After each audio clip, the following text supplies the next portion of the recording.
दोस्तों आज मैं आप लोगों के लिए जापान की एक बेहतरीन क्राइम सस्पेंस थ्रिलर मूवी लेके आ गया हूँ। इस मूवी में पुलिस को दो लाश मिलती है, एक बहुत ही बुरी तरीके से जला हुआ तो एक बुरी तरीके से सड़ा हुआ, और ये दोनों केस एक दूसरे से कनेक्टेड होते हैं और इस केस को सॉल्व करने के लिए पुलिस को 16 साल पीछे जाना पड़ता है। दोस्तों ये जापान की मूवी है तो लोगों के नाम थोड़ा अजीब होंगे। शुरुआत में आपको सुनने में थोड़ा अजीब लग सकता है, पर थोड़ी देर बाद आप इस मूवी के कहानी के अंदर खो जाओगे और हमेशा की तरह इस मूवी की क्लाइमैक्स में एक बहुत ही बड़ा सस्पेंस रिवील होगा जो कि आपको बहुत पसंद आएगा। तो चलो यार बिना टाइम बर्बाद करते हुए साथ में मिलकर इस मूवी को देखते हैं। कहानी शुरू होता है साल 1983 में। मूवी की शुरुआत में हम यूरिको नाम की एक महिला को देखते हैं जो कि अपने पति और 10 साल की बेटे को छोड़ के एक अनजान शहर में आ गई होती है और मियामोटो नाम की एक बार ओनर से अपने लिए काम मांगती है और उसे उस बार में काम मिल भी जाता है। और हाँ, उसने अपने पति और बेटे को क्यों छोड़ा ये हमें इस मूवी के अंत में पता चलेगा। फिर बार में काम करते करते वाटाबे नाम के एक आदमी से यूरिको की अच्छी दोस्ती हो जाती है। एक दूसरे के साथ टाइम स्पेंड करना उन्हें अच्छा लगता है। पर अचानक एक दिन 2001 में यूरिको की हार्ट अटैक से मौत हो जाती है और मियामोटो ये खबर यूरिको की बॉयफ्रेंड वाटाबे को बता देती है और हम देखते हैं कि ये खबर सुनने के बाद वो अंदर से टूट जाता है। मियामोटो यूरिको की बेटे को भी उसकी माँ की मृत्यु के बारे में बताना चाहती है और उसके पास उसका एड्रेस नहीं होता है, तो वो वाटाबे से मदद मांगती है। उसे कहती है क्या तुम्हारे पास यूरिको का एड्रेस है? फिर वाटाबे कहीं से यूरिको की बेटे का एड्रेस निकाल के मियामोटो को दे देता है और फिर अचानक अपना नंबर डीएक्टिव कर लेता है। फिर मियामोटो यूरिको की बेटे को बुलाती है जिसका नाम कागा होता है। वो अभी एक पुलिस इंस्पेक्टर बन गया होता है। अपनी माँ की मृत्यु के बारे में जानने के बाद उसे बहुत दुख होता है और उसे इस बात का भी अफसोस होता है कि वो पुलिस होने के बाद भी इतने सालों तक अपने माँ को ढूंढ नहीं पाया। दरअसल दोस्तों कागा के घर से ये सेंडाई सिटी बहुत दूर होता है, इसीलिए उसे अभी तक ये पता भी नहीं चला कि उसकी माँ यहाँ पे रहती है। भले ही किसी कारण से उसकी माँ उसे छोड़ के चली गई थी, पर फिर भी कागा अपनी माँ से बहुत प्यार करता था। फिर मियामोटो कहता है तुम्हारी माँ की वाटाबे नाम के एक बॉयफ्रेंड था, वो किसी इलेक्ट्रिक कंपनी में जॉब करता था।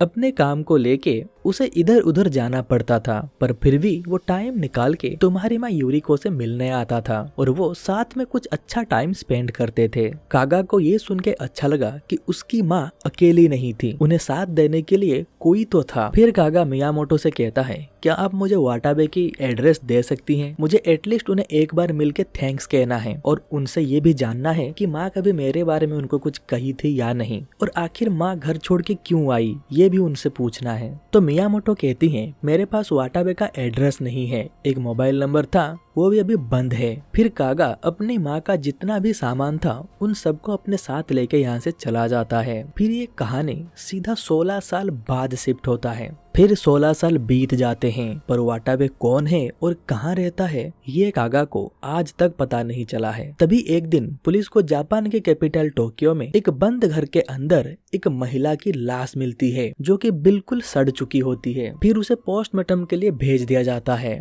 तभी मात्सुमिया नाम के एक ऑफिसर को वहाँ पे एक कैलेंडर दिखता है। उस कैलेंडर के हर पेज में एक अलग अलग ब्रिज का नाम लिखा हुआ होता है। मात्सुमिया को ये थोड़ा अजीब लगता है तो वो उस कैलेंडर को अपने साथ ले जाता है। फिर पोस्टमार्टम रिपोर्ट से ये पता चलता है कि इस महिला को गला दबा के मारा गया है और फिर उस टाइम जितने भी मिसिंग केस लोगों के द्वारा फाइल किया गया था उन सभी का डीएनए लेके उस सड़ा हुआ महिला से मैच करते हैं और इस तरीके से वो पता लगा लेते हैं कि इस महिला की नाम मिचिको है।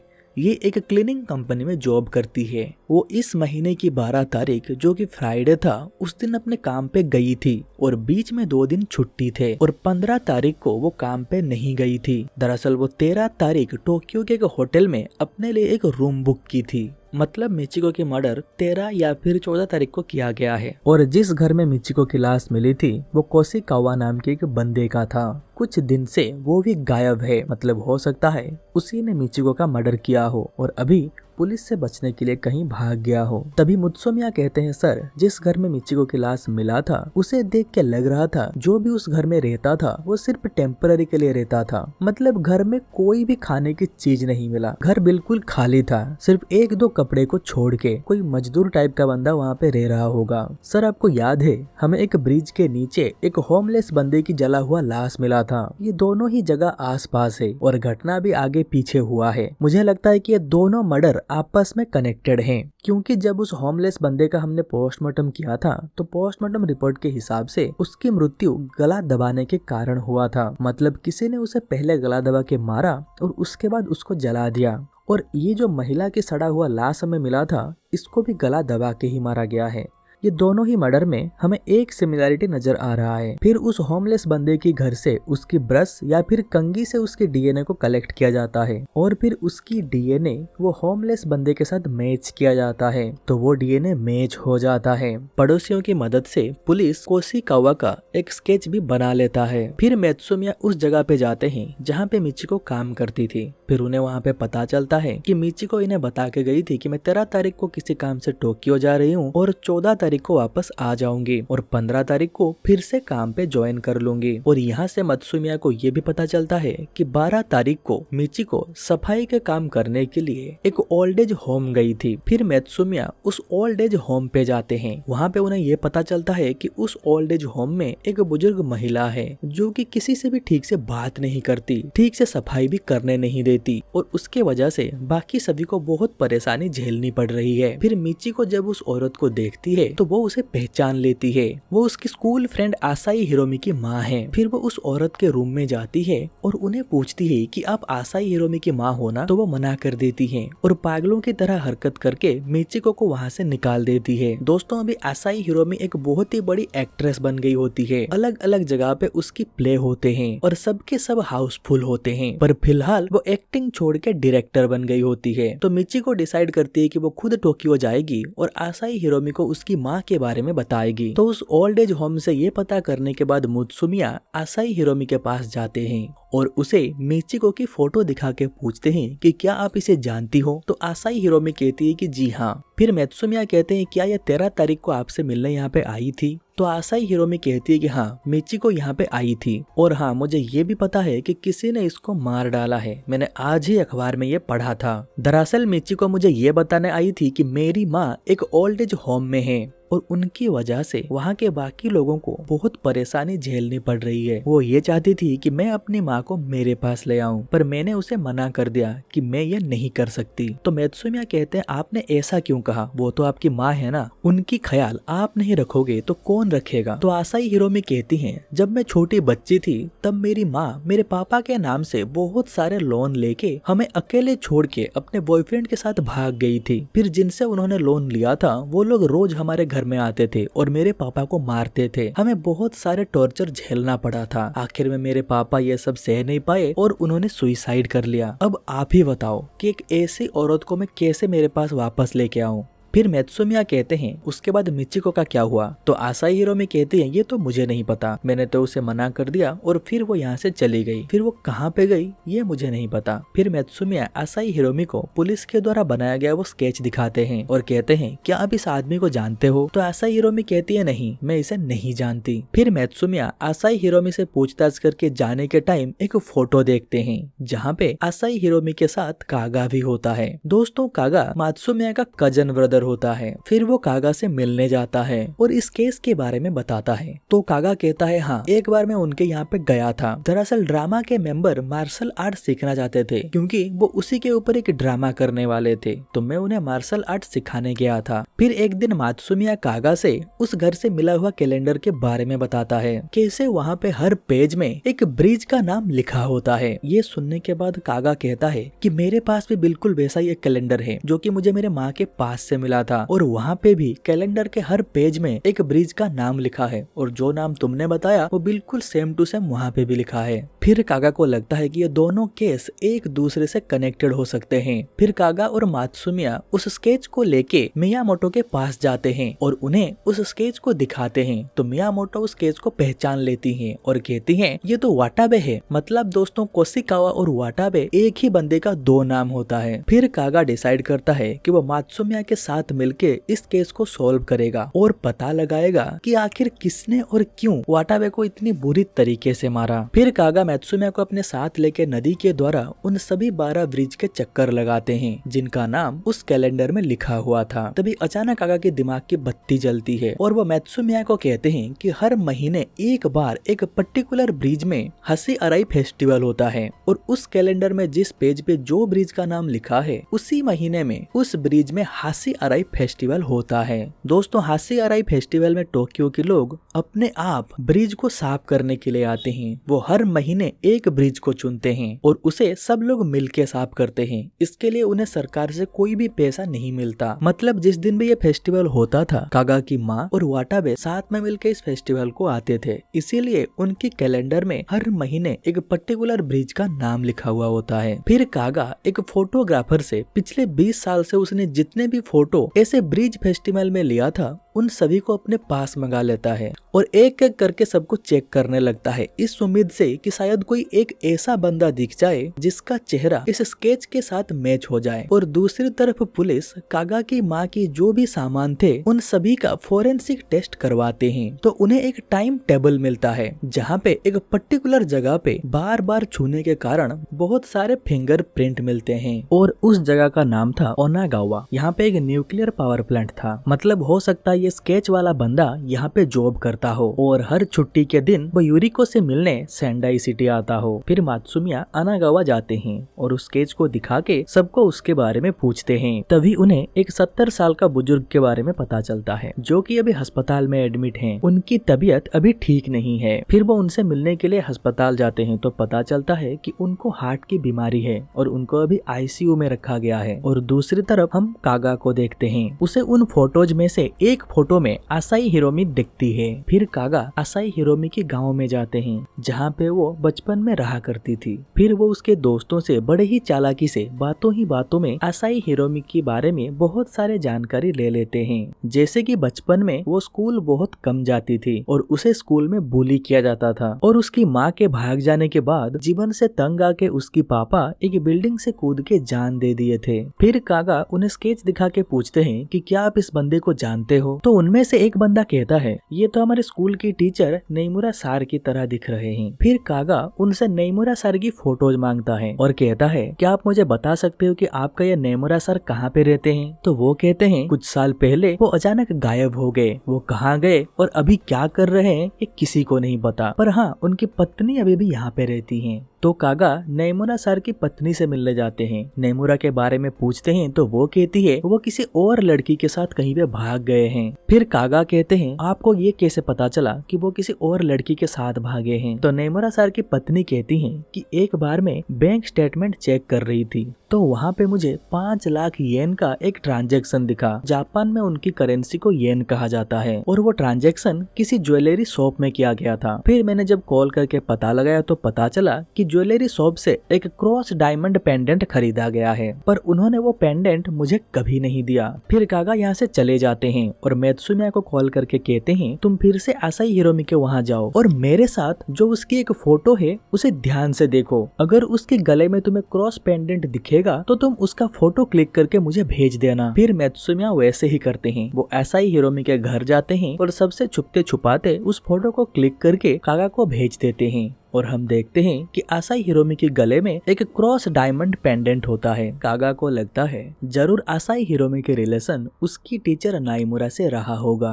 दोस्तों अभी कागा और पुलिस ये मान के चल रहा है कि कोशिकावा और नाइमुरा और वाटाबे ये एक ही आदमी है और इसका 3 नाम है। तो आसाई हिरोमी के गाँव से कागा ने जो नाइमुरा का फोटो लाए थे वो उस फोटो को लेके मियामोटो के पास जाते हैं और उन्हें उस फोटो को दिखा के कहते हैं आप इसको ध्यान से देखिए, क्या यही वाटाबे है। तो मियामोटो कहते हैं अरे ये तो कोई अलग ही बंदा है, ये वाटाबे नहीं है। तभी वो जो बुजुर्ग बंदा जो आईसीयू में था उसको होश आ जाता है। मात्सुमिया जब उन्हें वो स्केच दिखाते हैं तो वो इस बंदे को पहचान लेते हैं, पर वो कहते हैं कि इस बंदे का नाम कोशिकावा या फिर वाटाबे नहीं है, इस बंदे का नाम काजुतोसी है। दोस्तों इस एक बंदे का अभी तक हमें 3 नाम मिल चुका है। वो 3 नाम है वाटाबे, कोशिकावा और काजुतोसी। आखिर इतने सारे नाम एक ही बंदे ने क्यों रखा है ये हमें अभी तक पता नहीं चला है। फिर कागा असाई हिरोमी से पूछताछ करने के लिए जाते हैं। वो अपने साथ एक महिला दोस्त को भी ले जाते हैं। फिर कागा असाई हिरोमी को उस ब्रिज फेस्टिवल वाला फोटो दिखा के पूछते हैं इस फोटो को देखिए, यहाँ पे आप सेलफोन में किसी से बात कर रहे हो, पर मुझे ऐसा क्यों लग रहा है कि जो बंदा आपके सामने खड़ा है आप उसी से ही बात कर रहे हो। अगर आप उसी से बात कर रहे हो तो सेलफोन को अपने कान के पास रख के क्या कर रही हो। फिर हम देखते हैं असाई हिरोमी इस सवाल का जवाब नहीं देती हैं। फिर कागा कहते हैं कि मैं तुम्हारे गांव गया था,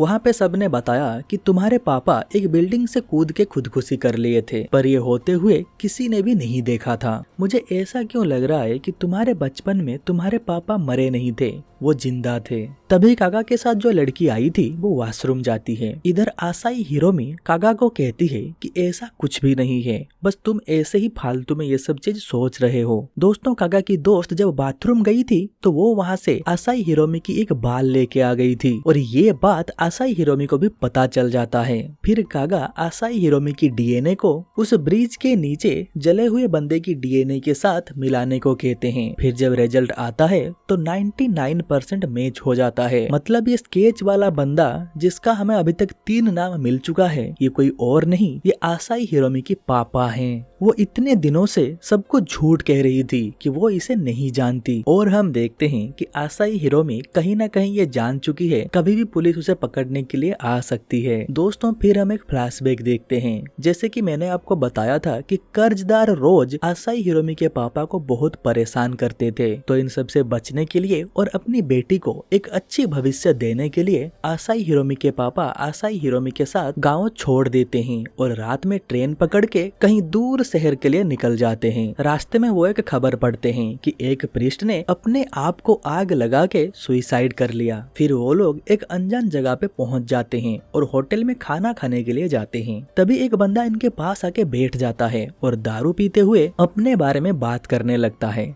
जैसे कि वो भी इस शहर का नहीं है, वो यहाँ पे काम करने के लिए आया है। यहाँ तक कि उसके पास तो रेसिडेंस सर्टिफिकेट भी नहीं है और उसकी तो कोई फैमिली भी नहीं है। तो असाई हिरोमी के पापा कहते हैं कि अगर आपके पास रेसिडेंस सर्टिफिकेट नहीं है, आप यहाँ पे काम कैसे कर रहे हो। तो वो बंदा इनको एक कार्ड दिखाता है। उस कार्ड को रेडिएशन सेफ्टी मैनेजर के द्वारा वेरीफाई किया गया था। दोस्तों ये बंदा न्यूक्लियर पावर प्लांट में काम करता है और जिसके पास ये कार्ड होता है, अगर उसके पास कोई रेसिडेंस सर्टिफिकेट ना भी हो तो भी उसे काम मिल जाता है। और इस बंदे का नाम होता है काजुतोसी। दोस्तों आपको याद होगा जो बुजुर्ग आदमी आईसीयू में पड़ा था, उसने उस स्केच को देख के क्या कहा था, उन्होंने इसी नाम को लिया था, काजुतोसी। फिर असाई हिरोमी के पापा काजुतोसी से रिक्वेस्ट करते हैं प्लीज मुझे भी ऐसा एक कार्ड दिला दो, मुझे भी काम की सख्त जरूरत है। पर यह बंदा मना कर देता है और कहता है कि अगर मैं तुम्हारे लिए कार्ड बनाऊं तो हो सकता है कि मेरा खुद का जॉब चला जाए। फिर ये लोग जब खाना खा के जा रहे होते हैं तभी काजुतोसी चुपके से असाई हिरोमी को कहता है अगर तुम्हें पैसा चाहिए तो मेरे गाड़ी में आ जाना, मैं तुम्हें यहीं पे मिलूंगा। फिर असाई हिरोमी और उसके पापा यहाँ से चले जाते हैं और एक होटल में जाते हैं। तभी असाई हिरोमी देखती है कि उसके पापा के पर्स में और पैसे नहीं होते हैं। तभी उसे काजुतोसी की बात याद आती है और वो अपने पापा को बिना बताए उसके पास चली जाती है। दोस्तों हम सबको पता है कि काजुतोसी असाई हिरोमी के साथ क्या करना चाहता है। उधर असाई हिरोमी के पापा जब उसे होटल में नहीं पाते तो वो उसे ढूंढते हुए नीचे आ जाते हैं और तभी हम देखते हैं असाई हिरोमी जो गाड़ी के अंदर गई थी वो वहाँ से रोते हुए अपने पापा की तरफ आ रही होती है और उसकी हाथ में खून लगा हुआ होता है। फिर जब असाई हिरोमी के पापा उस गाड़ी में जाके देखते हैं तो वहाँ पे काजुतोसी की लाश पड़ी थी। दरअसल असाई हिरोमी उसके गले में चॉपस्टिक घुसा दिया था जिसके वजह से उसकी मौत हो गई होती है। फिर अपनी बेटी को इस सब से बचाने के लिए असाई हिरोमी के पापा एक प्लान बनाते हैं। वो आसाई हिरोमी को कहते हैं तुम अभी होटल में वापस चली जाओ और सुबह उठ के होटल वालों को कहना कि मेरे पापा मुझे मिल नहीं रहे हैं, वो कहीं चले गए हैं और मैं इस लाश को हमारे गाँव लेके जाता हूँ और पत्थर से इसकी चेहरे को कुचल के इसे मेरे कपड़े पहना दूंगा, फिर उसे वहाँ पे छोड़ के मैं चला जाऊंगा और सबको लगेगा कि ये लाश मेरा है और तुम कहना कि ये मेरे पापा हैं और फिर वो तुम्हें अनाथ आश्रम में भेज देंगे और तुम वहाँ पे रहोगी और अच्छे से पढ़ाई लिखाई करोगी और आज से मैं इस बंदे का लाइफ जीऊंगा और इसके जगह न्यूक्लियर पावर प्लांट में काम करने के लिए जाऊंगा और आज से मेरा नाम है काजुतोशी। और इसीलिए वो आईसीयू वाला पेशेंट इनकी स्केच को देख के इनका नाम काजुतोशी कहा था। और फिर आसाई हिरोमी के पापा चले जाते हैं और ये अनाथ आश्रम में रह के बड़ी होती है और फिर वो एक अच्छी एक्ट्रेस बनती है और उसकी पापा बीच बीच में उससे चुप चुप के मिलने आते हैं। फिर एक बार जब आसाई हिरोमी की पापा आसाई हिरोमी से मिलने के बाद जा रहे होते हैं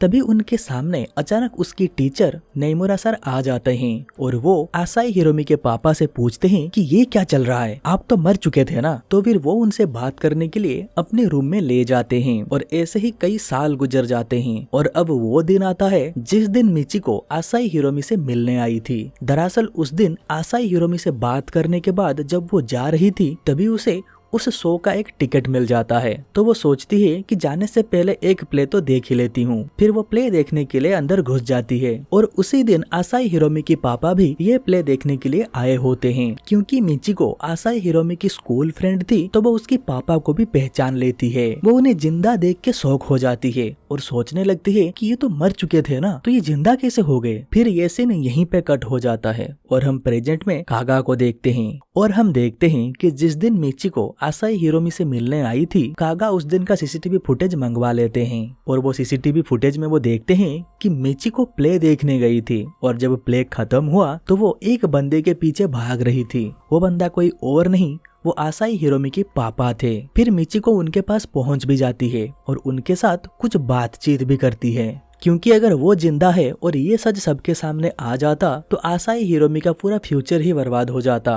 वो अपनी बेटी की फ्यूचर को बचाने के लिए मिचिको को मार डाला। तभी मात्सुमिया कहते हैं चलो मैं मान लिया कि मिचिको का खून आसाई हिरोमी के पापा ने किया है, तो उनको इतनी बुरी तरीके से किसने मारा। फिर कागा कहते हैं इसका जवाब तो मुझे आसाई हिरोमी से ही मिल सकता है। फिर कागा आसाई हिरोमी के पास जाते हैं तो आसाई हिरोमी कहती है तो डीएनए मैच हो गया। तो कागा कहते हैं 99% मैच हो गया। फिर कागा कहते हैं कि मुझे बस इतना बताओ कि तुम्हारे पापा को किसने मारा। तो आसाई हिरोमी कहती हैं लोग हमें नोटिस ना करे इसलिए हम हमेशा भीड़ भाड़ जगह में मिला करते थे, जैसे कि ब्रिज फेस्टिवल। एक बार पापा मुझे मिलने के लिए आते हैं और प्यार भरा कुछ बातें करके जाने लगते हैं, पर मुझे उनकी आंखों में एक अजीब से टेंशन नजर आया। मुझे कुछ ठीक नहीं लगा। फिर मैंने उनको फॉलो किया। फिर मैंने देखा वो एक ब्रिज के नीचे जाते हैं और वहाँ पे उन्होंने एक टेंट बना रखा था और उस टेंट में पेट्रोल छिड़कने लगते हैं। फिर मैं उनके सामने गई और उन्हें पूछा कि पापा आप ये क्या कर रहे हो। तो उन्होंने कहा कि बेटा मैं जब तक जिंदा हूँ तुम्हारे लिए खतरा बना रहूंगा, इसीलिए मुझे मरना पड़ेगा। फिर वो बताते हैं कि उस दिन प्ले के बाद मिचिको ने मुझे पहचान लिया था। फिर मैंने उसे मार डाला। उसकी लाश मैं जहाँ पे रहता हूँ वहाँ पे पड़ा हुआ है। अब मैं बुढ़ा हो गया हूँ, अब मैं उस लाश को ठिकाने भी नहीं लगा पाऊंगा। मेरे लिए सबसे ज्यादा कीमती अगर कोई चीज है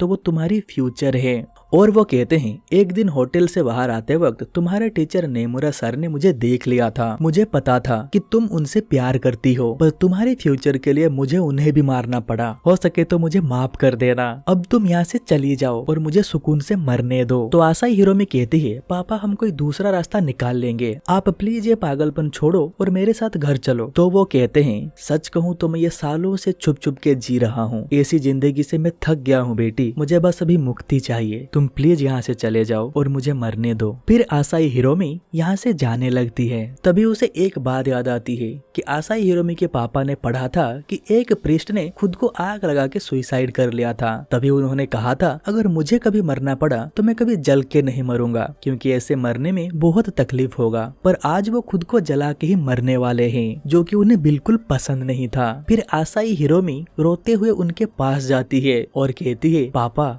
आपको तो ये पसंद नहीं था ना। और फिर वो अपने हाथों से गला दबा के अपने पापा को मार डालती है। गला दबाते टाइम आसाई हिरोमी भी रो रही होती है। यार ये सीन सच में बहुत ही इमोशनल था। फिर वो उनको जला देती है। फिर आसाई हिरोमी को पुलिस अरेस्ट कर लेती है, पर वो जाने से पहले कागा को एक लेटर दे के जाते हैं जो कि उनके पापा ने उन्हें दिया था कागा को देने के लिए। फिर कागा उसे पढ़ता है तो हमें पता चलता है दरअसल कागा की माँ डिप्रेशन में चली गई थी। वो एक बार चाकू लेके अपने आप को मारने जा रही थी, पर तभी वहाँ पे कागा आ जाता है। फिर कागा की माँ को लगता है वो ऐसे ही पागलपन में किसी दिन अपने बेटे को मार डालेंगे। वो कागा की सेफ्टी के लिए घर छोड़ के चली जाती हैं। और इसी के साथ ये मूवी यहीं पे खत्म होता है। उम्मीद करता हूँ कि आपको ये अच्छा लगा होगा। और हाँ, आपके लिए एक सवाल है, क्या मैं सिर्फ साउथ मूवीज को ही एक्सप्लेन करूँ या फिर कभी कभी आपके लिए ऐसे अदर कंट्रीज के मूवीज को भी लेके आऊँ? अगर आपने अभी तक सब्सक्राइब नहीं किया है तो सब्सक्राइब कर दो, बेल आइकन को भी दबा देना और नोटिफिकेशन को ऑल पे रखना, ताकि मैं नेक्स्ट जब भी वीडियो अपलोड करूंगा आपके पास उसका नोटिफिकेशन आ जाएगा और आप मेरा एक भी वीडियो मिस नहीं करोगे। तो आज के लिए बस इतना ही, फिर मिलते हैं कोई दूसरे वीडियो में। तब तक के लिए बाय बाय।